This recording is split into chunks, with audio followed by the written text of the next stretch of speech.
That's great. Yeah, my son loved it. He's Uh-huh. like he really liked the zombie. It's a good one. There we go. Okay, guys. Now we're live. All right. All right. Uh-oh. Yeah, Here Chris, we get go. in there. Welcome back. Let's I talk lore. I'm Spencer. This is Chris, Oh. whichever angle it is. And we've invited special guest Ryan from Tabletop Scribe. As we usually do, we have every now and then we invite a D&D community creator on to showcase their stuff and talk shop. So Ryan, let's talk Excited to be about here. let's talk about welcome first off, and let's talk Thank about you. your scribe. What's Yeah, where to start? I alluded to this a couple of minutes ago in our intro call, or in just kind of our introductions. About 2 years ago, this all started on a Zoom meeting, not too different from this one, the day after a session that I played in my campaign. And we were just seeing the start of the AI companion transcription summarization models, and I'm sitting in a boring corporate meeting wishing I was playing D&D and thinking, hey, I wonder what would happen if we recorded our session in Zoom and tried that feature out. Just like, what would it pick up from the audio? Could it filter through all of the shenanigans and all the table talk and crosstalk and me talking over the DM and my buddy talking about what he had for lunch, that all of Right. the crap that's in a 3-hour D&D session. Turns out the answer was not well. You do that and you get a summary that's along the lines of, in a lively business meeting, 4 colleagues talked about a fantasy world in which they encountered a group of armed pirates and fended off, and on and on and on. But obviously it wasn't going to work. But it sparked an idea for me and my good buddy who I was playing that campaign with. His name's Danny. What if we built something similar using kind of the underlying technology? The technology at that time, or at least going into that, was relatively straightforward from an AI perspective, and actually built it purpose-built for D&D. At that time, nothing like that existed. Turns out we weren't necessarily the first people or the only people to have that idea, but we set out and started building this thing. Both him. Yeah, jump in. So I was just going to ask. So the idea is what? So you record the session and it gives you the perfect recap. As I was looking, you guys, like, I don't know if anyone of the viewers have seen it, but you guys are on the apps and all, and it's very impressive. We're on the apps. We have the website. You can download. Yeah. It looks very professional looking. And I was playing around with it, and I saw there's images too. Is that part of it as well? So what exactly happens? So you record the session, you upload it, and then the transcript. Yeah. So we take your audio. You can record your audio whether you're in person. That's how we play. We play in my buddy's basement, and I take my phone and I put it in the middle of the table, and I just use my in-app recording. I press play, or I press record. Right? You can do it in Discord. You can do it in Zoom. Anything that you can feasibly get a recording of the audio in one continuous clip. It's going to be a large file, but if you can get that 2.5, 3 hour, 5 hour clip, upload it into our app. And then we work the magic to very quickly transcribe all of that dialogue, that jumble of text, word soup that comes out of that game, and then apply the AI magic to summarize it, to understand the important parts. So we understand the plot, we understand the characters, your character names, all the events that happened. And then we start producing all kinds of useful information and tidbits for you. So kind of the core of that is the recap summary, where you get say like a 6 to 8 paragraph readout. That's kind of what everybody's looking for, is that everything that happened in incredible detail, usually very high accuracy, as well as images like this. This one here was from our session last night. You get about 5 to 6 images that kind of cap the different scenes. So in this particular scene, we had killed some stone trolls in the session prior, and we're resting at this little lakeside house before we returned to the town and took parts of the troll with us. There's a lot of other things you can do with it. But that's really cool. The gist. That's really cool. Yeah, does it like carry this? Does it carry this? I guess it does. Yeah, it carries the storyline, right? Yeah, because I'm interested to know. Because I was like, all right, I've got like, I don't know, endless hours, Chris. Right? I mean, of just footage of us playing. I keep saying, okay, this is now Act 2, but we're on Act 10 now. You know, and I'm like, what the hell? You know, and that would be very interesting to see. Like, you know, load up an act and see what happens.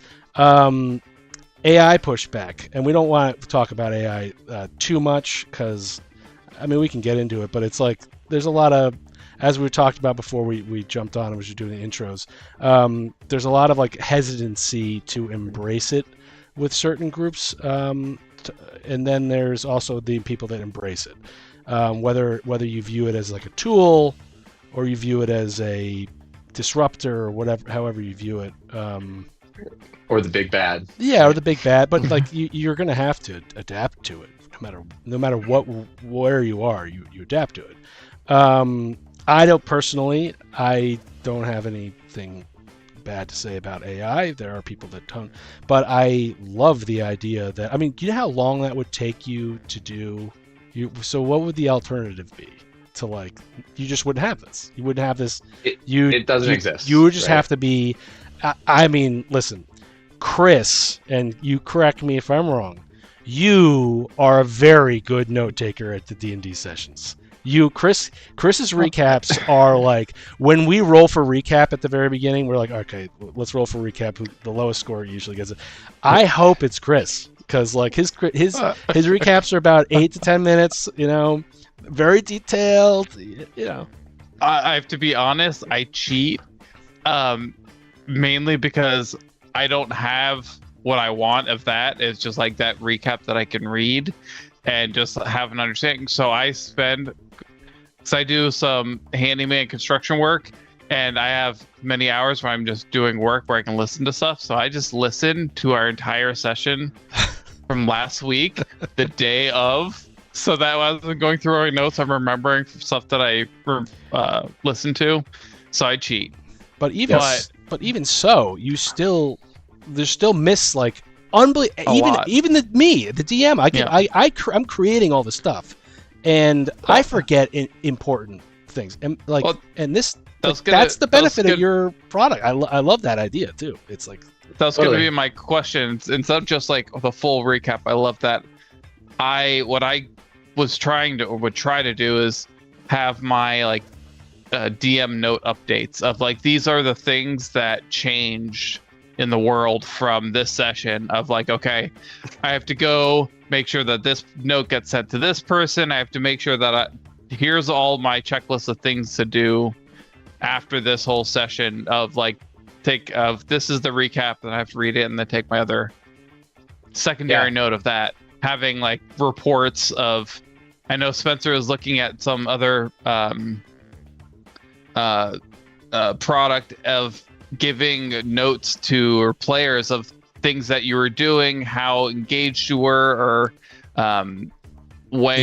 just like how you're playing in the game. And it was really interesting to see feedback. It's very funny. So let's talk lore.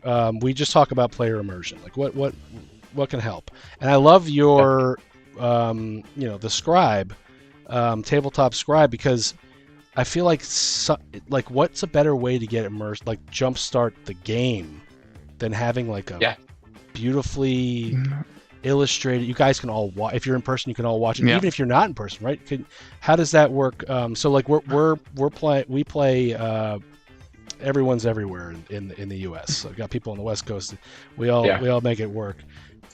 Does it come with a digital file that you just click play and it just plays for you? So right now the shareable is in kind of the web format, and I can send you an example. It's really cool. It's a readout. It's essentially like a digital printout.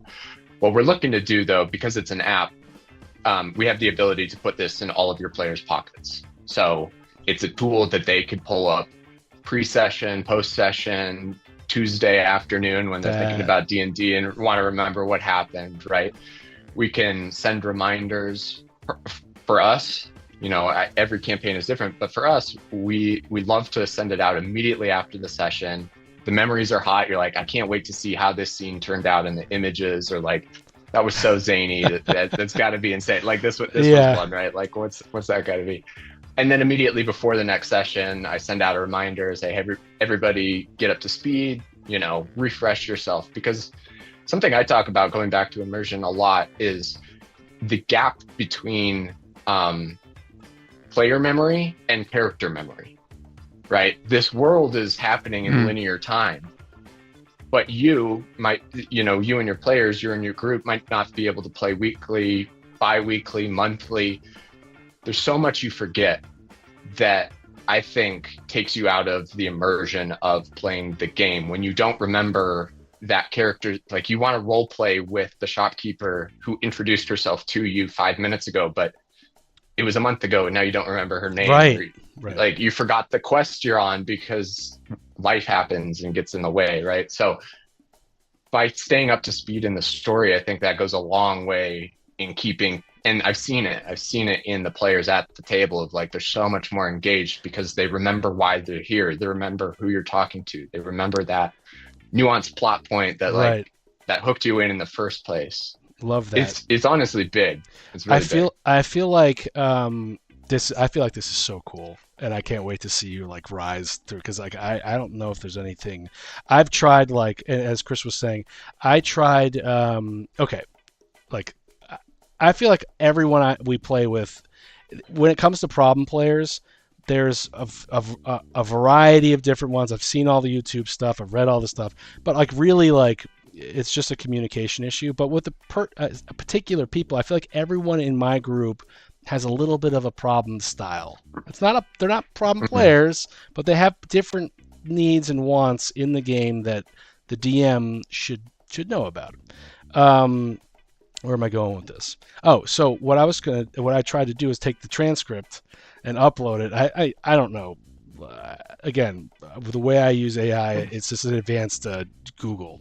But I was like, all right, listen, analyze this. And there's not giving it any information. And I was like, tell me how to tell Chris, or like, tell me like what are the 2 things that I can tell these players to work on, that type of thing. It didn't really go so well, but the technology is insane. The way you implement it that makes it, and this is to the AI conversation, it exists. Anyone quote can do it, but the implementation of the technology, which is what you're doing, makes it individual, and I think it's absolutely amazing. And I honestly can't wait to try it. I'm definitely going to like do it for at least a couple readouts, and I guarantee you they're not going to want to go back.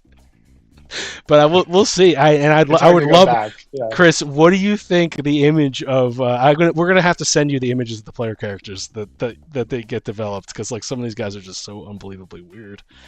But that's really cool. And are there like next things you guys are thinking about doing? Because that's such a cool, like, we have a lot. Part of the challenge, as is just finding the time, balancing day jobs, balancing lives and kids and families, and like, obviously this is such a fun thing to work on. So I think we're keeping it small and we're keeping it tight, and we're trying to keep close to like our users to understand what it is they want and how we can build this for them. But one of those things, kind of bigger picture, is a suite of DM tools. So as the app exists today, it's kind of a one size fits all for both DMs and players alike. Because we just want to build it for everybody, but there's a lot of opportunity here. And how can you give DMs tools behind the scenes to interact better and in more depth with their world? Exactly like you were saying, is as much as you want to use these tools, right? But ask questions. There's already a feature in there where you can ask questions. Ask the AI about your campaign. So you could ask any question from 5 sessions ago, but could that help you plan for 5 sessions forward? Right now, this tool knows everything down to every word that every character has spoken over the course of weeks, months, years. Can you use that to help you plan? That's where we start to get into this distinction between kind of the creative tool, as much as you want it to be, versus just kind of the recording tool. But there's a lot of opportunity there. Another one is just improving our wiki. So we internally call it the wiki, but in the app it's called the campaign journal. It's all of the lore in your world, all of the adventures, all of the locations, all of the player characters, and all of the little tidbits that are individual to those elements. There's a lot we can do there. That's where it starts to get complex, but right. That sounds amazing. Okay, so as a note taker, that is my dream. Okay. To have the recap automatically fill out the whole tables of everything I want to know. That's one of our very next features. So stay tuned for that. Unbelievable. And what my goal with Chris when I was first started this, like it slowly turned into like this podcast, but I was like, all right, Chris, listen, we're gonna start playing, we're gonna have fun. That's the number one rule of everything, is to have fun. If you stop having fun and it gets too stressful with the likes and the follows and stuff like that, then who cares? But the goal I had was eventually I'd like to just have a shot at creating like a campaign book and just upload it onto like the DM Guild or whatever website, and just have it out there. You know, for whatever. We're non-profit. We donate all of our proceeds. So like we don't. I tell all the creators like like yourself. I'm not out to like. I don't want an affiliate. I don't need it. I'll take it, but I don't want an affiliate thing. You deserve to have your money for your creations, and this is just the platform. But back to it, my goal was, what's the nerdiest thing I can do in my entire life? Create a campaign book for D&D and have it on a shelf. Like, that would be sick. Dude, your wiki could help out with just like the creation aspect of it for any DM, anyone that's creating. That's so cool. I have been literally spending like hours just like trying to like I am not computer savvy. I might be able to plug in a monitor and a computer. Maybe, right, Chris? I don't know, but I don't know what. It's like 20 minutes. It's fine. You know, but like fine tuning a prompt, and then like what do you do with that, and all this other stuff, and then like how do you not get hosed by the other apps and all this stuff? Forget it. If you had like an all-in-one type shot, like I am excited to see where your thing comes from, wherever it goes. I mean, but I'm excited for when you have more time so that you can take your recap and integrate it with a AI voice overlay and have it do either a slideshow with a bunch of different images as they're corresponding to the recap. It's a cool that idea. I can just sit and hit play, and then as technology gets better, it just turns into an AI movie or the AI that as it's reading the recap. Yeah, we're not that far from that. Actually, one of our features is a AI voice readout. If you wanted to just kind of press play and like have it recap for your party, you could.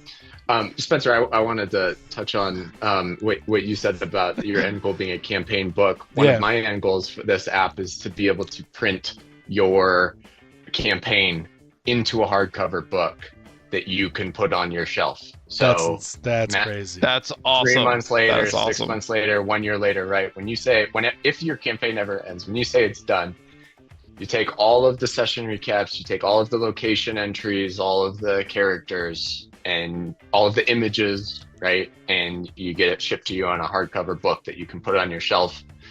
And 3 years from now, when you're remembering some crazy shit that you and your buddies did, right? You pull it out and you can like reminisce in that campaign. Because I think it's the beauty and also the tragedy of D&D is that it happens in our heads. And that's it, right? Yes. And so those memories get lost and you play for years or over the course of years, and like it's so ephemeral, right? And in some ways is amazing, and in some ways like you just wish you could go back and look at it. That's such a trip. It's like what my view, what happens, but like the visual and like what's in, like how you're seeing it, like the mind's eye, as Chris says, the mind's eye. My mind's eye is different than Chris's mind's eye, right? This is different than your mind's eye. So like, you know, that's like the cool. I like that everyone has a different take on like what the guy looks like, what the guy thinks, blah blah blah blah blah. But to bring it to a single point too is also, as you said, it's like it's the positive and the negative aspect of it. That's so cool. That's such a interesting thing. I will after we get off. I'm gonna link you up or talk to you afterwards. I had a friend who is creating this company called, I forgot the name of it. He's a friend of a friend, but he is creating where you can create your own book. It's like a sort of create your own, like, cool. And it was like it's like a kid's. We'll get into it later, but I feel like there might be some. Some synergy there. Yeah, you guys can talk about your. I have no idea how to do any of the stuff that that's why I'm struggling for words. Software engineer? Like I don't know. You'll do some networking afterwards. Yes, yeah, I will throw you a networking. Cool. Sounds all right. Great. Now, Chris, let's talk lore now. Okay, we started late, so we'll do the one poll topic with Ryan, and they chose agency versus control, and so player agency versus control as it comes to storytelling, and I guess we can open it up from there. So when we were talking about this topic, it's related very much to the in-person game that I'm playing and our session last night. We are in the middle of Prince of the Apocalypse. Spoilers. We are just like speed running it because our group, we're trying to go through all the published books, and so we're trying to like simplify the campaigns as much as we can, so we get the highlights but just go through it.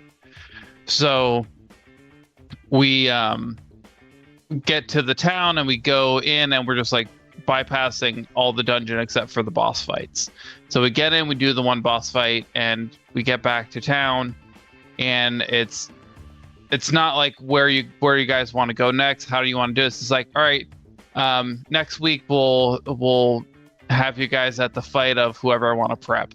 I'm like, okay.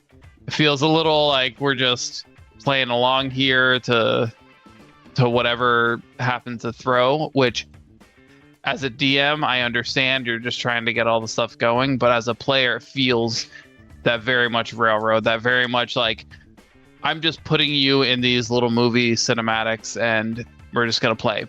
But it kind of works for that campaign with how we're doing it, of like, we're just here to do these crazy boss fights and you're this A team going in. We don't want to deal with the bullshit. And it's that mix of, it feels very forced, but at the same time, that's the style of the campaign that we're playing for that one. Do you, Ryan? Sorry, go ahead. I was just going to ask you, like, if you all signed up for that going into it, right? Yeah. I think that. Yeah, it doesn't feel bad that it's being done that way. It just feels different. And it's just like having the understanding of like, yeah, this is what we're doing. We are here just for these big things. So it really depends on how much prep the DM needs for each fight and what he has time for. And I absolutely understand that. Yeah. And personally, for me, I don't care which fight we go to. We can get easily talked into whatever one he wants to do anyway. But like you're saying, going into it, as long as that's the expectation, it doesn't feel bad, but it still feels that it's forced a little, but not in a bad way. Yeah, it's a different kind of game, right? Yeah.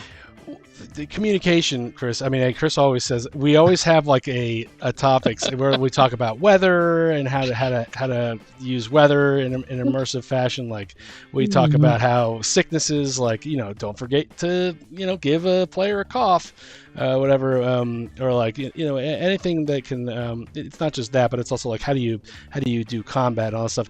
Talk to the players. That's one of the main things. But I did some research, and as I saw the percentage points increasing on the poll, I had an idea, an inkling that this was going to be a topic for tonight. So I did a little bit of research, and it turns out that trending now in their communities of Dungeons and Dragons, more people want, not more people. I would say that like there is a trend of players and DMs that are letting the players have a little bit more say in the development of the story now over. I guess I got shot down by some old guys on a Facebook post who were like, I've been playing. It was like literally it was called Ancient Dungeons and Dragons Players, and I just posted like a thing, and they were like, this is the worst thing I've ever heard. Like, I've been playing. So, do you play Edition 2? Like, I was like, dude, relax, calm down. But apparently there's like a push for players to have a little bit more say in the development of the storylines, and I used to be hesitant to allow like one of the players to have a backstory that like sort of pushes up into my campaign story arc, because I was hesitant to like, I didn't want that to ruin the arc that I've been but I let go, and dude, it was amazing. Chris like created a character that was part of this god and another thing, and then like when they go into a town, they eventually come back to you can, as a DM, you can creatively get them back onto the path, but like I really think that like letting the players build that world, or like making their decisions matter more, sort of brings the whole focus into the game, and that's my perspective. Well, I think what's so unique about D&D and other tabletop role-playing games is that fundamentally you're telling the story as you play. Right? You, meaning the group, the DMs and the players. And I think the magic in that is that the outcome, generally speaking, is not predetermined. You don't know, I mean, you kind of know you're going to win, but you don't know how the outcomes, how the fights are going to go, how the dice are going to roll. And I think it's that improv that makes this game what's so special, makes this what it is, right? And I think a lot of that feeds that player agency of the feeling that like my choices matter. If I do this thing, it's going to have a real impact in this world. If I punch this guard in the face, he's probably going to get upset, yes. Right? Like this whole infinite world of opportunity. And so I think that really just comes down to the choices that the players make have like inform the world, right? They have consequence. And there are a lot of ways that can play out in the game. There are a lot of ways as a DM you can take that. But I do think that when I play as a DM, I'm in the campaign I'm in, I'm a player right now, but as a DM, I think those opportunities to let the players drive the story are, as I look back, always the richest storylines. They're always the richest moments, the unexpected moments, the ones I didn't plan for, and because of that were more fun for me as a DM also. Yes. Now that being said, there are always times where you're going to have to like, all right guys, no I prepped this encounter, so Yeah. let's try to shepherd. You're a shepherd of these players, but balancing that and like trying to give them as much input into the consequences of the world, I think goes a long way in making this game fun for everybody, including the DM. I think a lot of a big factor of that is your comfort as a DM. If you're a newer DM or you're having a very complex situation, it's a lot more challenging to let the guardrails open up a little and balance a little bit more in your world, in your mind, and what you're preparing. But the more comfortable you get just letting shit happen, then that's when like what you're saying, that's when the fun stuff happens. When you just like let the doors be unlocked. No, not everything's unlocked. Yeah, sure, go in there, steal from this old man, find out what happens. Yeah. You'll So, find like, out what happens. That's in exactly D&D. In our campaign, the story is there are these shards from an old skull that were sent down to the world, and the characters need to go find these shards and deal with them. And for the first act in the forest, and I'm a big Zelda guy, so I was like, we got to start in the forest. So we found a shard eventually, and then, dude, 2 years went by playing every other week, and no one really. I mean, yes, we were sort of looking for the shard, that like campaign story arc of Doomhand, and like you got to stop Doomhand, before he finds all the shards and all this stuff. Like took a back seat, and it's like here I am. I'm just like building this world. I got like downloaded a world building app, or like a map thing. It's a Wonder Draft, I think, and I was like, all right, well, okay, so Chris said he wanted to climb a huge mountain, and there's one over there. Like, I guess I'll just make a village there, And like, the next thing you know, like, we're in the sky, and like, no one cares about but we've got three of the 6 skulls now. It's been almost 4 years, but like, whatever. To our defense, you're halfway there. Yeah. To our defense, right after we got the first skull, you killed the one character whose sole motivation was a nerd trying to study everything. And then it took me, my evil character, to come back to making another one to try and get everyone back on track. I don't. So that delay was when I played my evil character. Well, one of the best ways to bring back the player agency is to just let one of them die. Like, your choices matter, dude. Like, you gotta 100%. Be, every now. I don't like doing it, but it happens, and sometimes it happens by accident. Like. As a player, so a little bit. Actually, this all ties together. But in this new campaign, we started about 2 months ago. We have a brand new DM. We like to cycle our DMs through this same group, which is actually really fun. Everybody gets a chance to be on the other side of the screen. And I sat down and had a whole conversation with him actually on this exact topic, which is why I was stoked this one got picked, which is player agency, immersion, all of this, right? And on that specific topic, it was make this game hard. It should feel hard. We want challenges. And honestly, sitting as a player, I love it when other players die. I would love you to kill me in this campaign. Like, I want this fight to feel life or death, because if I don't feel like it's life or death, you take away that like actual threat of your consequences. If you can roll into every layer, no matter how hard the big bad dragon is, and know that you're going to roll out with half HP, it takes away that fun of like what is going to happen, right? And so I think making this game hard is a big part of making it fun. Dude. That's not for everybody, but for me and for my table, absolutely. Yeah, and then you get you compound the thing, and it's like one of the most immersive. And Chris, I always talk about it every other session. I always talk about Lone Star's death. We were on an open water.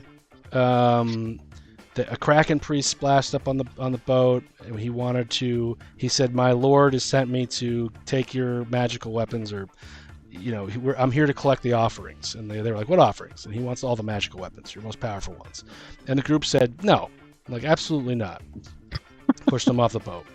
Our magic weapons? No. Yeah, and I he was said, in the process of and he says, giving him something. if you don't give me your most valuable weapons, my lord will come to you to collect them himself in, roll 1d6 days, whatever. It was 3 days.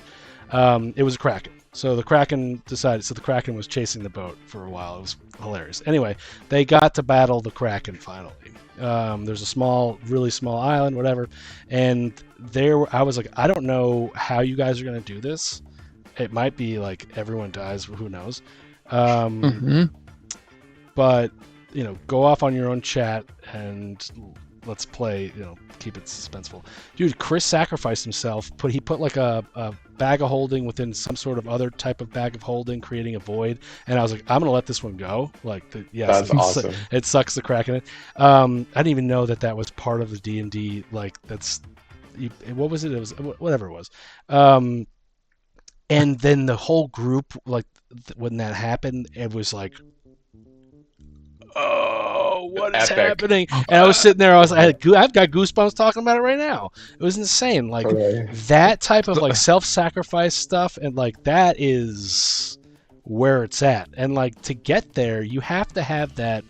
To me, you have to let the players' choices, like, you have to have them take control and feel like they can make those deep, tough decisions.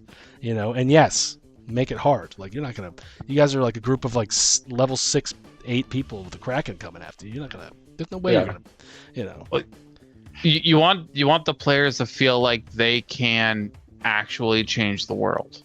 They can like dig a giant hole and make a difference. Yeah. They can do something big, whatever that is. And like, I think for like in that that example that Spencer gave, it was for that character. He was my evil character, so I played him like a jackass, and it was really fun. If you haven't played an evil character, do it. It is really fun. It's really hard, but really fun. But that was it. Like, he was sitting in the back. He saw the whole fight going to shit, and he's just sitting there like, yeah, I could fix everything with this, but it's gonna take changing his whole identity and making a big change like that and changing who you are felt like it made a huge ripple through the other like physical characters in the world that are going to take that story and bring it somewhere else. It felt like it made that historic moment that you hear tales of in the game. I feel like in honor of Lone Star, I should load up the last 4 episodes of Act 5 on the open water act into Scribe and get those images of that. Yeah, that would be sick. Because the Kraken didn't die. Lone Star still had some HP too. Maybe they got maybe there's an owl Kraken somewhere now. He was an owl in the astral plane. Your intelligence is your main guide, your main movement, and Lone Star was a highly intelligent artificer. Who knows? There's hope. There's hope. There's hope still for Lone Star. Yeah, but they said but back to player agency. Yes, there's a thing called tangent alert. Yeah, we have a random tangent alert. Chris, are you about to go on a random tangent? No, that's where we were. That's where we were. It happens. Listen, have you heard of flexible railroading? I feel like that was a term that came up when I was searching for. I have not. So kind of imagine where you're going. Yeah, so it would be like, you have the out, like, sort of like, and I feel like I do this. You have that, find those skulls, but like, go, where do you guys want to go? And like, I will put, you don't like, I don't know, like, I'll put that skull where you eventually, you'll get there, whatever. Let the players. That sounds like what every game should be. Like, once you find out where they're going, you're just gonna make sure they get there. Because you're Yeah. thinking like open world, like the Zelda game, right? The Breath of the Wild. It's a huge open thing, but you know the fire thing is over there in the volcano. You know the water one is over, whatever. But this one, you know, you can almost feel the players getting antsy about they need an act to close, that type of thing. And I was telling Chris, like, it's funny, all of our acts are about 8 to 10 sessions. It's like within about 8 sessions, and I don't know about your games how long they go, but I feel like an act is a camp. It was like, oh, it's in itself its own campaign, that type of like a chapter or whatever. But you can sort of get that feeling, you know, it's something's building, and the players do it to like themselves. It's like they build this whole thing up. It's insane. It's like, I think we all have such an innate sense of story that's just natural for people to kind of feel progression and feel arcs and look for conclusions. I wanted to give a very specific, actually, example of exactly what you were talking about in this flexible railroading. As I mentioned earlier, one of the jobs of the DM at the end of the day is still kind of a shepherd of sheep. Like you still have a campaign to run. That campaign has plot points that you probably have to touch at least some of, right? You have to check off certain boxes. You could, but you can't just like, most games can't just go run around on a side quest for 2 years, right? You have to bring people back. yes. And flexible railroading to me means, and this is exactly how I approach DMing, is like you create the world, and you might even write kind of the outline of the chapters, but the characters get to tell the stories, write the pages along the way to get to those plot points. And sometimes you need to move a plot point from point A to point B. Like, for example, I went into a session, my characters were in town A, and everything I had planned was in town B. That was advancing the story, that was getting the details they needed. I expected them to go overland, and I had a whole encounter planned, and you plan all kinds of things that are inevitably not gonna happen in your session. But they said, no, we want to go to the docks, and we want to hire a boat, and we want to go sailing today instead of going overland today.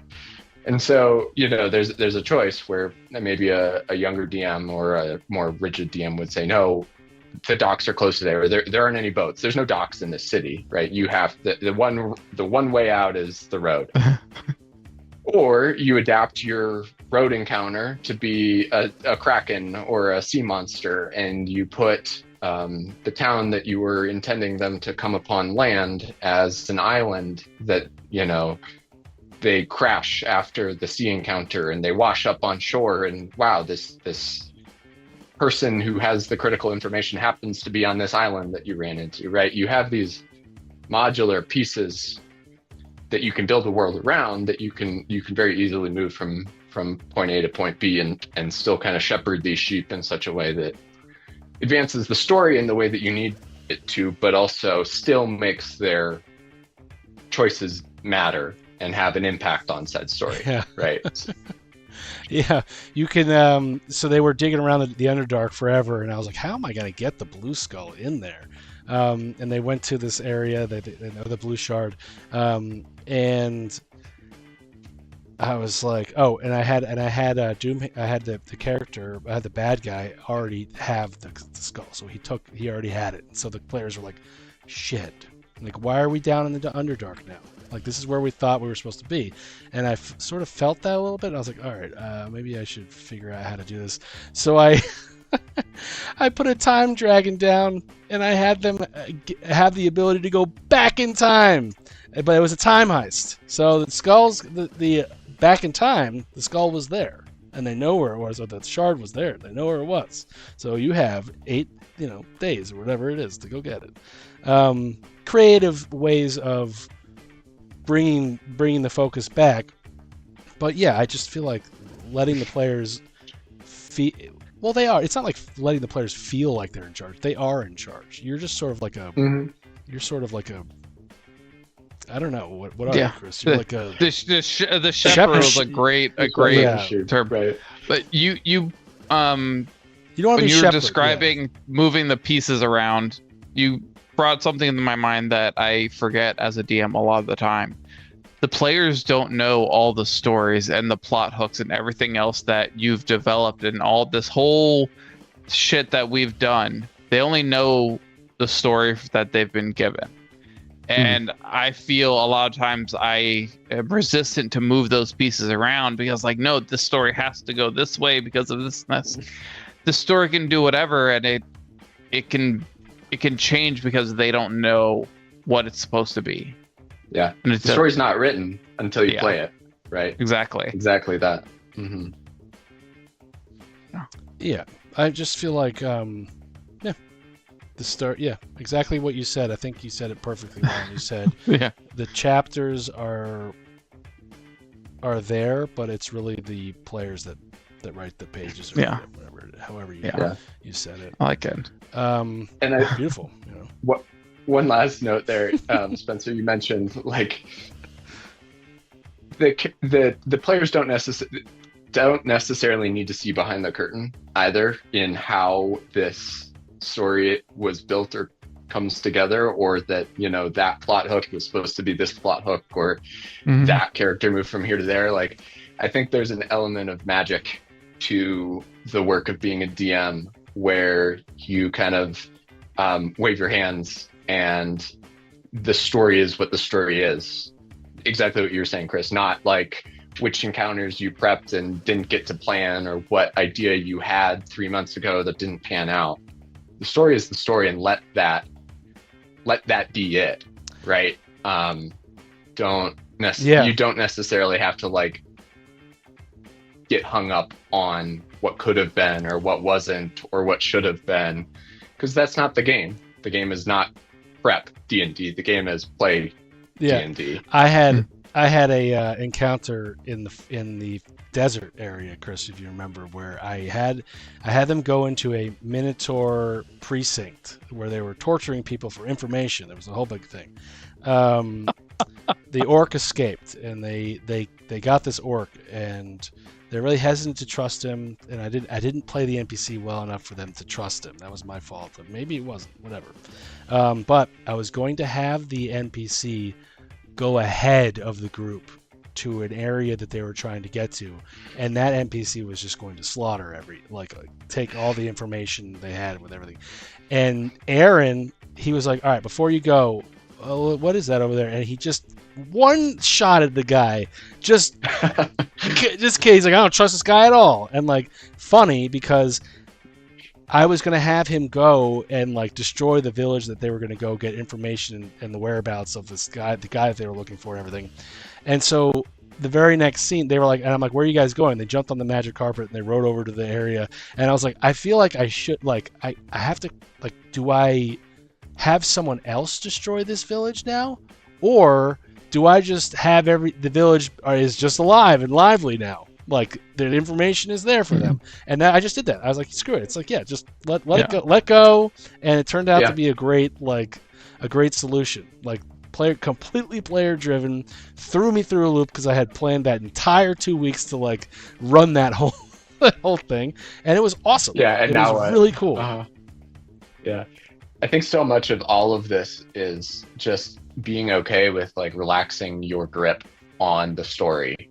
And letting things happen and letting those curveballs come and letting the path change from going this way to going that way. And that, I mean, I'm sure you felt the same way, Spencer. That's so much more fun as a DM. Oh, yeah.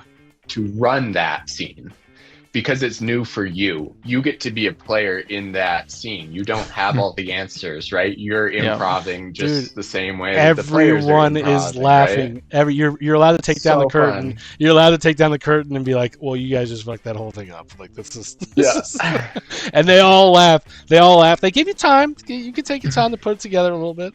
But that's really cool. And I think, I mean, it's developing, and it's funny that like the research that I did for this topic, sort of like show it was saying there's a big push towards, and I want to go back and look at what it used to be, but there's more of a push towards the campaign books and just the styles of play being more driven by the players, which I think is interesting. Not driven by it, but like more influenced and more. I mean, that's the game. It's awesome. Well, we always talk that D&D is just shared storytelling, and Ryan, you mentioned this earlier, just telling stories together. And something that is innately human is to tell stories. That's how history has been transmitted amongst our species for thousands and thousands of years. So telling stories is natural for us. And when we let players start to get involved in telling those stories, and like you're saying, Spencer, you get to be the player, you get to sit back and let the story unfold in front of you. That is a truly magical thing to be part of and to witness. And it's some of the most fun that we get to have in the game. It is. That's the clip, thing. Chris. That's the clip right there for this whole, But that was fun. That was a good topic. Ryan, I'm going to wrap it up, I think. But that was really fun. Ryan, I had a couple questions, though. What character are you playing? We are doing a Lord of the Rings. We're doing the Lord of the Rings game. And so we're all dwarves. And our story is that we're just a brotherhood of dwarves in the mines. And I am I'm going to forget it off the top of my head because the classes and all the classes are different. Champion. I'm a champion. So I'm a dwarf champion. His name is Thaddeus, and he's just kind of a little meathead, That's as hilarious. all of us are. And so, unlike we've played a lot of 5e, and you get a lot of variety. We wanted to lean into kind of the Lord of the Rings, just group of roaming dwarves, and That's funny. our goals are just find food, dig holes, and maybe save the world along the way. So it's a good time. That's funny. How often do you guys play? We schedule weekly, but as you know, Yeah. that doesn't always pan out. I like the terminology. We schedule it weekly. Exactly, We play weekly. Yeah, I'd say we we probably play like 3 out of 4 weeks. I think. And what? Can I ask you what day you play? We play Wednesday. Well, typically Wednesdays. This week we played Tuesday. I always thought that Wednesdays and Thursdays were just so hard to get going. And you know what, Chris? That was just because of being like single and stuff. Like when as soon as people had like got tied down and like had to start producing, had other responsibilities, it got easier to lock it in. But also, like, first off, I would much rather be doing this than going out and socializing with other people. But Monday nights, dude. Monday nights are like the best. I look forward to every Monday night. I used to hate. Looks like Monday's a good one. Looks like a case of the Mondays, dude. Mondays are fucking awesome, and that means that there's only you look 4 more forward to days, only 4 more days until the weekend. I can plan out my next session.